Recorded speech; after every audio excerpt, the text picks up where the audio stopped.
मनरेगा का नाम बदलने पर भारी बवाल हो गया। लोकसभा की कार्रवाई शुरू होते ही विपक्षी सांसदों का हंगामा। जी राम जी बिल के विरोध में नारेबाजी हुई। हंगामे के बीच जी राम जी बिल लोकसभा में पेश हुआ। कृषि मंत्री शिवराज सिंह चौहान ने मनरेगा का नाम बदलने वाली विधेयक पेश किए। शिवराज सिंह चौहान बोले, गरीबों के कल्याण के लिए बिल लेकर आए हैं। नए बिल से गांव का संपूर्ण विकास होगा। 125 दिन के रोजगार की गारंटी पूरी हो जाएगी। विपक्ष के आरोपों पर शिवराज सिंह चौहान का पलटवार, कहा कि हम महात्मा गांधी का पूरा सम्मान करते हैं। रामराज की बात करने वाले बापू हमारे दिल में बसते हैं। मनरेगा का नाम बदलने पर प्रियंका गांधी का सरकार पर हमला, कहा नाम बदलने की ये सनक समझ नहीं आती। नए बिल से ग्राम पंचायत का अधिकार छीना जा रहा है। प्रियंका गांधी बोली, नया बिल संविधान की मूल भावना के खिलाफ है। केंद्र का नियंत्रण बढ़ रहा है, जिम्मेदारी घट रही है। बिल को स्थायी समिति के पास भेजा जाए। प्रियंका गांधी बोली, नाम बदलने की आड़ में योजना को खत्म करने की तैयारी। समझ नहीं आ रहा कि योजना का नाम क्यों बदलना चाहते हैं। कांग्रेस सांसद थरूर ने जी राम जी बिल पर सही से चर्चा की मांग की है। कहा कि विधेयक का नाम ठीक नहीं है। संविधान के अनुसार किसी बिल का नाम दो भाषा में नहीं हो सकता। बीजेपी महासचिव तरुण चुग बोले, कांग्रेस ने मनरेगा को सिर्फ कागजी योजना बनाकर रखा। मोदी सरकार ने इसे हकीकत में बदला। टीएमसी ने भी मनरेगा का नाम बदलने का विरोध किया। कल्याण बनर्जी बोले, बीजेपी को आज भी गांधी नहीं गोडसे ही पसंद है। कांग्रेस सांसद रंजीत रंजन बोली, मुख्य मुद्दों से ध्यान भटकाने के लिए नाम बदला जा रहा है। महात्मा गांधी से भी बीजेपी को दिक्कत होना दुर्भाग्य की बात है। कांग्रेस सांसद मनीष तिवारी बोले, मनरेगा देश की सबसे सफल योजना। नए बिल से राज्य पर बोझ डाला जा रहा है। ऐसा ही रहा तो योजना खत्म हो जाएगी। कांग्रेस के विरोध पर बीजेपी का पलटवार। सांसद दिनेश शर्मा बोले, बिल के नाम से राम है, इसीलिए कांग्रेस को दिक्कत। कांग्रेस राम का अस्तित्व नहीं मानती। रविशंकर प्रसाद बोले, राम भक्तों पर गोलियां चलाने वाले आज राम और गांधी की बात कर रहे हैं। गांधी जी ने कभी भी परिवारवाद की राजनीति की बात नहीं की है।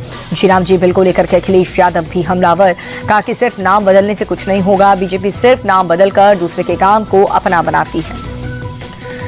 सपा सांसद रामगोपाल यादव बोले, इस बिल की जरूरत ही नहीं थी। बीजेपी शुरू से गांधी की विरोधी रही है। इसमें नाम बदलने के सिवा कुछ नया नहीं। मनरेगा का नाम बदलने को लेकर के संसद परिसर में विपक्ष का प्रदर्शन। प्रियंका गांधी की अगुवाई में पोस्टर बैनर लेकर के नए बिल के खिलाफ नारेबाजी हुई। एसआईआर पर राज्यसभा में चर्चा के दौरान केंद्रीय मंत्री जेपी नड्डा बोले, वोटर लिस्ट का समय शुद्धिकरण चुनाव आयोग का संवैधानिक अधिकार है। एसआईआर को लेकर यूपी कांग्रेस अध्यक्ष अजय राय का बड़ा बयान, कहा कि इसकी आड़ में लोगों के वोट काटे जा रहे हैं और इसके लिए कम से कम 6 महीने समय देना चाहिए। बीमा सुधार बिल, सबका बीमा सबकी सुरक्षा लोकसभा में पेश। इंश्योरेंस सेक्टर में 100% विदेशी निवेशक का रास्ता साफ हुआ। नेशनल हेराल्ड केस में सोनिया गांधी और राहुल गांधी को बड़ी राहत। ईडी की चार्जशीट पर संज्ञान लेने के राउज रेवेन्यू कोर्ट का इनकार।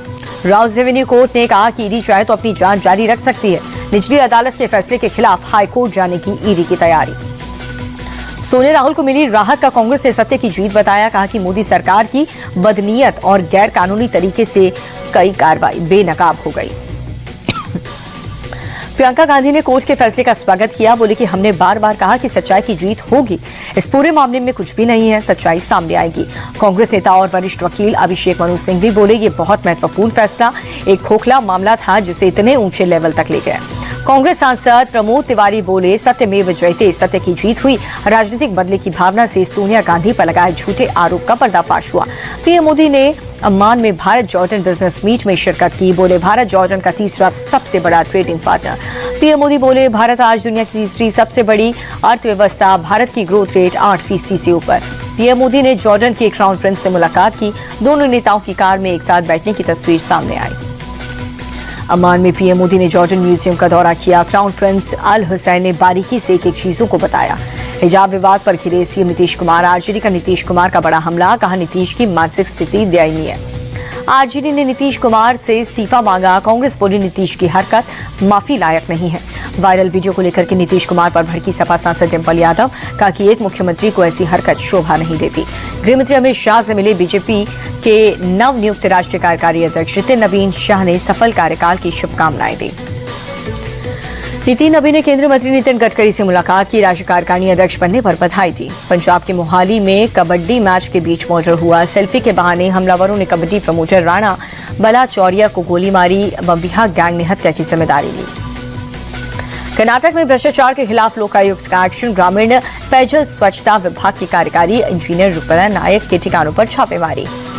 लखनऊ में थार पर चढ़कर के रील बनाने वाला इंटीरियर डिजाइनर गिरफ्तार। खतरनाक स्टंट का वीडियो वायरल होने के बाद पुलिस की कार्रवाई। मुरादाबाद रेलवे स्टेशन पर वेलफेयर इंस्पेक्टर से मारपीट। रेलवे कोर्ट कॉम्प्लेक्स में कार पार्किंग को लेकर वकीलों से विवाद। कानपुर में अवैध अतिक्रमण पर बुलडोजर एक्शन। 73 मकानों को किया गया ध्वस्त। सरकारी जमीन पर कब्जा करके बनाए गए थे घर। दिल्ली एनसीआर में खतरनाक स्तर पर प्रदूषण। कई इलाकों में क्वालिटी इंडेक्स 400 के पार। धुंध की मोटी चादर छाई। बढ़ते प्रदूषण को लेकर के दिल्ली सरकार का बड़ा फैसला। गुरुवार से सिर्फ BS6 6 वाहनों को ही दिल्ली में मिलेगी एंट्री। वायु प्रदूषण के खिलाफ अनोखा प्रदर्शन। कांग्रेस सांसद वामसी कृष्णा गद्दाम इलेक्ट्रिक बाइक में पहुंचे संसद। कहा कि प्रदूषण के खिलाफ जागरूक करना मकसद। मथुरा में घने कोहरे के चलते दर्दनाक सड़क हादसा। यमुना एक्सप्रेसवे पर 7 बस और 3 कार के बीच जोरदार भिड़ंत। प्रत्यक्षदर्शियों के मुताबिक आग लगने के बाद बसों में सवार कई यात्रियों ने खिड़कियों से कूद करके जान बचाने की कोशिश की। कुछ यात्री बस में फंस गए। सीएम योगी आदित्यनाथ ने मथुरा हादसे का संज्ञान लिया। अधिकारियों से मौजूदा हालात की जानकारी ली। मथुरा के यमुना एक्सप्रेसवे पर हुए भीषण हादसे पर पीएम मोदी ने दुख जताया। पीएम राष्ट्रीय राहत कोष से 2-2 लाख रुपए, मृतक के परिवार वालों को, घायलों को 50,000 की मदद। यमुना एक्सप्रेसवे पर हुए हादसे के चलते खंडावली टोल प्लाजा पर लगा भीषण जाम। गाड़ियों की लंबी कतार।